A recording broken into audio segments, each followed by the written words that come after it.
November 2019, paper 2H from Edexcel, as fast as possible, let's go. So, question 1, this is a frequency polygon and you can see the y-axis does not have a label. The first point is also slightly too high at 8 instead of 6, and the first and last points should not be joined together. So if you can say 2 of those 3 things, you'll get 2 marks. On to question 2, so here we have a pencil that is 128 millimeters to the nearest millimeter, so obviously that's going to be plus or minus 0.5 millimeters, and those are going to be our upper and lower bounds.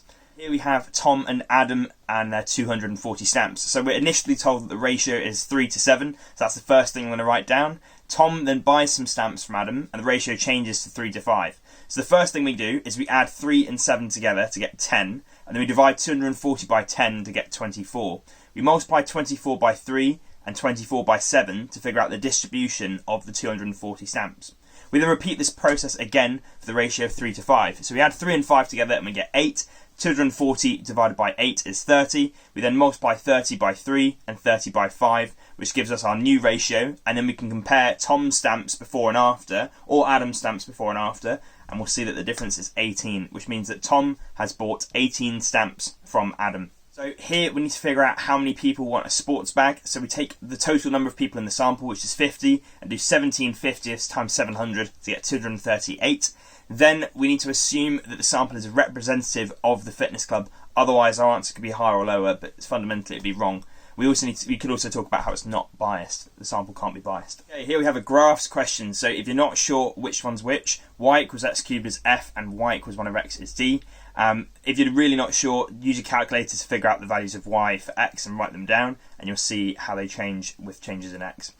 If you're also not sure, here are the other 4 on screen, and they will tell you which one's which, and they're sort of approximations of what they could be. So for this sequences question, we need to write out each term of the sequence. So we're going to use k instead of n, and k is, you can write from 1 to 7, and then 2k squared minus 1 is going to give you these values, and 40 minus k squared is going to give you these values. I'd recommend using a table in your calculator to do this, because it will just give you all the values if you give the range of x values you put in. And you can see that 31 is the number that they have in common, and it's the only one that they're going to have in common because one's increasing, one's decreasing, so that's the only point they intersect. Next we have a standard form question, so I'd just perform the calculation on your calculator as normal and then convert your answer into standard form. So here you can see that we need to move our decimal point 2 to the right, so we need to write it as 4.56 times 10 to the minus 2. Here we need to compare the number of workers for Ali and Haley's construction companies, and the number of workers is n equals 720 over d. So for Ali, that's 720 divided by 40, which gives us 18. For Haley, that's 720 divided by 30, which gives us 24. The difference between them is 6, so that means that Haley needs to use 6 more workers per day than Ali. Here we have a cube and a cuboid, which are the same surface area, and we need to figure out if their volumes are the same. The surface area of the cuboid is going to be 6 times 8 times 2, which is 2 of the faces, 8 times 18 times 2, which is another 2 of the faces, and then 6 times 18 times 2, which is the final 2 faces, covering all 6 on the cuboid, giving us a surface area of 600 centimeters squared. Now, for the cube, we don't know what the length L is going to be, but it's going to be the same for all 3 dimensions regardless. For the cube, the surface area is going to be L times 6, which is L squared times 6, and we make this equal to 600 because the surface area of the cube is equal to the surface area of the cuboid. This gives us L squared equals 100, which means that L is going to be the positive square root of 100, which is 10 centimeters. The volume of the cuboid is going to be 6 times 8 times 18, which gives us 864 centimeters cubed. The volume of the cube now is going to be L times L times L, which is 10 times 10 times 10, which gives us 1,000 centimeters cubed. So as we can see, Janet is incorrect. The cube is going to have a volume of 1,000 centimeters cubed, and the cuboid is going to have a volume of 864 centimeters cubed. So now we can move on. Here we need to make k the subject of the formula, so we need to square both sides to get rid of that square root, add k to both sides, and then subtract y squared from both sides, which gives us k equals 2m minus y squared. Here we have a box and a whisker plot. Megan says that half of her potatoes weigh less than 50 grams each. She's incorrect. They weigh less than 57 grams each because the median is 57, not 50. And for Amy's potatoes, we need to compare the distributions. So the range is very similar. They only differ by about 2 grams, whereas the interquartile ranges differ quite significantly. If you talk about either the range or the interquartile range, you'll get 1 mark. You then get your second mark for comparing the medians of the two, and make sure you quote values if you can. so then that will give us our 2 marks at the end. Here we have a question where we need to figure out the unknown angle. We're told BC is 8.6 and the angle BCD is 40 degrees, and that the midpoint E is between B and D. So if we've got all of this information, we can find BD using sine. So sine of 40 is BD over 8.6, which means BD ends up being 5.53 centimetres. ED is half of BD, so that's just 2.76. And then we can use tan theta, now that we know what ED is, to figure out our angle. So theta is going to be inverse tan of ED over AD, and that's going to give us 32.1 degrees to 1 decimal place, which is our answer. We're looking at Sakira's bank account balance after 3 years, and we don't know what the increase is between the second and third year. So after the first year, it's going to be a 1.026 increase, and then after the second year, it's going to be 1.026 squared increase because of the compound interest. That then gives us our value, and then we can compare that with the value at the end of the 3 years, and that will give us the percentage difference, okay? So now that we have that, we know what the value of R is going to be, and remember, it's R percent, not R for the multiplier, so it's going to be 2.2 as our value of R. So Sadia is buying a new car, and we need to figure out how many different roof colour options are available. So the way we do this is we divide 3,325, the total number of combinations available, by the product of the other 2 options that we have. So the other options are 19 different body colours and 25 different wheel types. So we do 3,325 divided by 19 times 25, and that leaves us with 7 overall. Expand and simplify the brackets, so we're going to use the grid method to figure out 3x plus 2 times 2x plus 1. We get 6x squared plus 7x plus 2 as our answer. We then use this in another grid to multiply by x minus 5. When we do this, we get 2x squared terms and 2x terms, so we need to make sure we put those together, and we end up with 6x cubed minus 23x squared minus 33x minus 10. Marek has 9 cards, and we need to figure out the probability of him picking an even card, getting an even number when he picks 2 cards. So the probability of him picking an odd card is just odd times odd, because all the other options give us even numbers. Even times odd is even, odd times even is even, and even times even is even. So if we can figure out the probability of getting an odd number, then we can do 1 minus that and we'll get the answer we're looking for.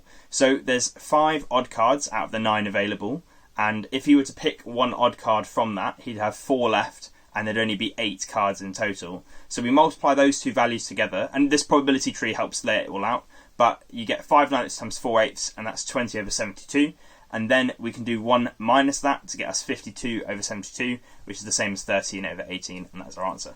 Another unknown angle question. So we know that the tangent CAD is going to have 90 degrees, and we also can use the number of angles in a triangle as 180 to figure out what DOA is going to be, and that's 58 degrees.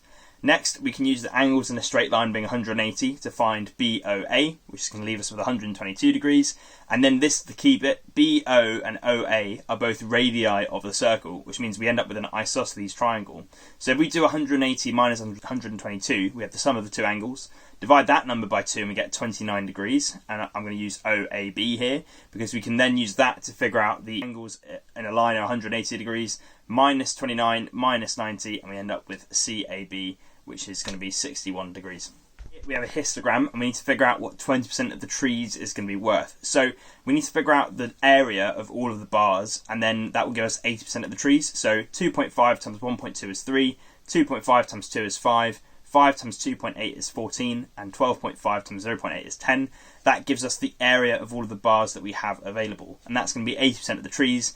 And if you add that all together, you get 32. So we do 32 divided by 0.8 to get us 40, and then that difference is going to be the 20% of trees that are missing. To then get the height, we do 8 divided by 2.5, the base, to then get 3.2, which is the height we need for our histogram. So we then draw that in. It doesn't need to be a masterpiece with the shading, just get it coloured in and then move on. Okay.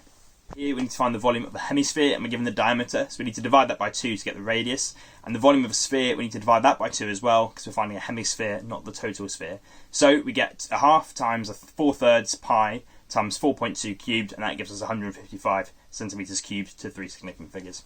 Here we need to find D to a appropriate degree of accuracy. So we find the lower bound of C and the upper bound of C, and then we use these to find the upper bound and lower bound of D.